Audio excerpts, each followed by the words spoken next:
c'est venu d'une part d'une volonté de la direction de la culture et du patrimoine, donc, qui est une direction du département de l'Isère, puisque le musée de l'ancien évêché est un musée des 11 musées donc, du réseau départemental. Et la direction a souhaité chaque année choisir dans nos musées, dans nos 11 musées, des espaces pour une mise en lumière, donc une opération que l'on appelle musée en lumière, pardon. Et cette année, c'est au musée de l'ancien évêché.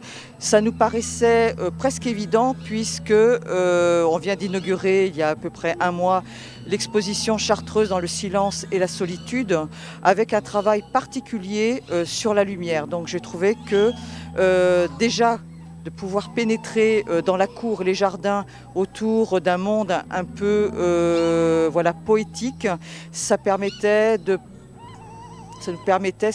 aux visiteurs de rentrer dans une exposition comme celle-ci avec un état d'esprit particulier.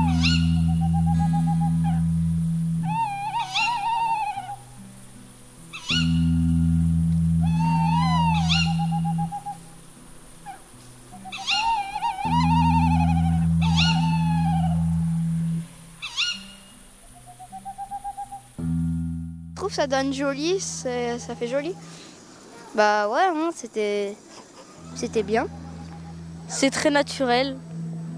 Les arbres. Pareil. Ouais, les animaux, les arbres. Ça va.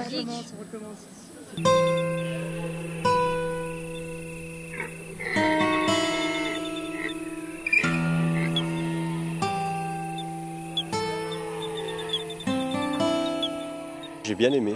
J'ai bien aimé, ça me faisait penser un petit peu à des veillées de camp scout avec des bruits de forêt, des lumières, des animaux, puis surtout le son de la guitare qui accompagne tout ça. J'ai composé la musique de la même façon que nous avons fait la lumière, c'est-à-dire c'est la même idée.